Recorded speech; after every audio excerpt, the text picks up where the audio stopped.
Saya Romo Yosef Aurelius Woibule, Imam Projo Keuskupan Agung Ende, Flores, NTT.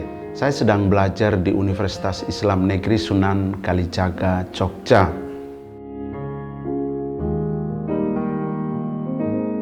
Keinginan untuk belajar di sini di sebuah kampus agama yang mau saya cari adalah keilmuannya, keislamannya, kajian akademisnya. Memang ada muat juga unsur agamanya, tetapi yang lebih penting adalah keilmuannya, kajian keagamannya, keislamannya.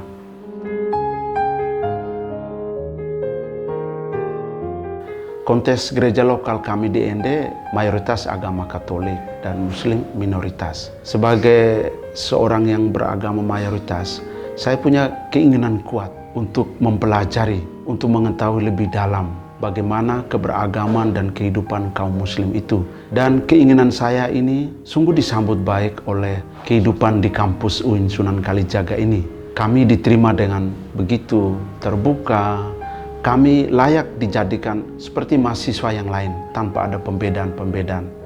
Kami boleh bergaul, boleh menggunakan fasilitas yang ada, menempuh pendidikan di sana, bertemu dengan para dosen, dengan rekan-rekan kelas, dengan teman-teman sekelas, ada yang Islam, ada yang Protestan juga, ada juga yang Hindu. Di sana kami berbaur. Dan betul kita mengalami suasana keterbukaan dalam persahabatan untuk menimba apa yang terbaik, untuk menggeluti keilmuan di kampus ini.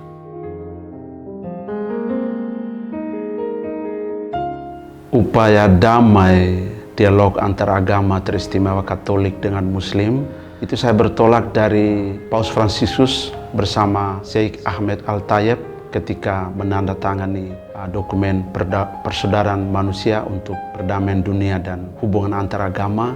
Inilah yang merupakan cikal bakal bagaimana dua agama wahyu ini saling berangkulan, saling bersahabat, dan punya komitmen bersama untuk memajukan kedamaian dunia, juga dialog antar agama teristimewa antara Muslim dan Katolik. Lalu dalam konteks Indonesia, beberapa tahun terakhir ini Kementerian Agama mencanangkan gerakan moderasi beragama. Inilah satu hal yang luar biasa yang dihasilkan oleh kementerian ini untuk di negara ini. Bagaimana membangun moderasi beragama. Kita memupuk persaudaraan keakraban antar agama dengan menghormati dan menghargai perbedaan-perbedaan. Tidak ada klaim pembenaran, tetapi bagaimana orang menghormati kebenaran agama lain, mengakuinya, bahkan punya komitmen untuk merasa senasib dengan perjuangan komunitas iman agama lain.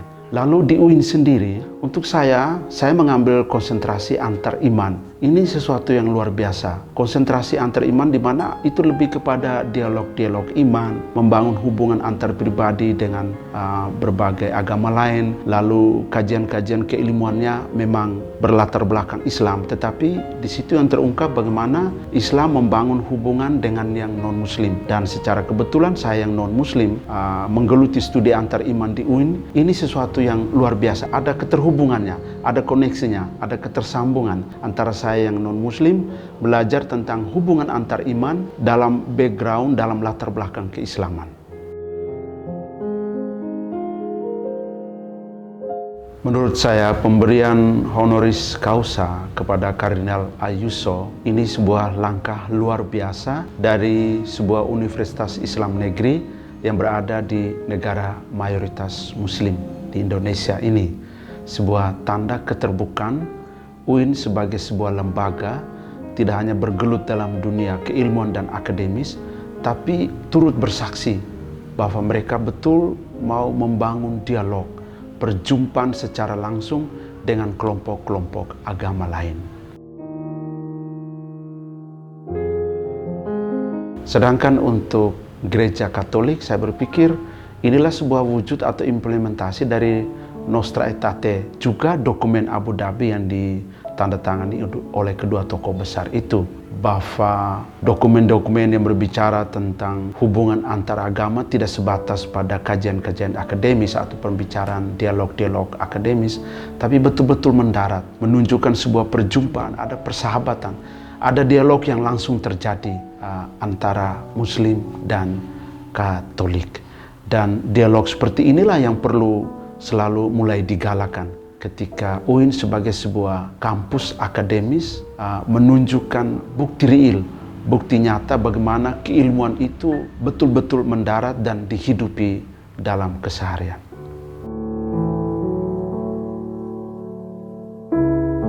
Kehidupan keagamaan itu ataupun keberagaman itu selalu saja ada tantangan. Ketegangan-ketegangan itu pasti ada. Karena memang setiap agama punya kebenarannya masing-masing. Tetapi dalam konteks keberagaman, kebenaran itu untuk diakui, dihormati, dicintai. Bukan ada klaim-klaim pembenaran, saya yang paling benar, kamu yang salah. Bukan itu, bukan klaim pembenaran atau ada apologetif. Tetapi bagaimana kita belajar untuk menghormati dan mengakui kebenaran. Karena itu harapan saya dalam membangun hidup keagamaan ke depan, marilah kita lebih banyak membangun dialog-dialog yang selama ini ada dialog kehidupan. Mari coba kita keluar membangun dialog teologis dalam konteks masyarakat akar rumput. Ini yang paling penting di tingkat akar rumput ini. Karena kasakusuk ketegangan-ketegangan itu seringkali provokasi itu terjadi di kalangan masyarakat akar rumput. Mari kita membangun masyarakat akar rumput kita dalam suasana dialog yang terus-menerus untuk memupuk persahabatan dengan saling berjumpa, bukan untuk membangun kesepakatan, bukan untuk berdebat, tapi untuk mendengarkan komitmen iman agama lain. Itu yang paling penting.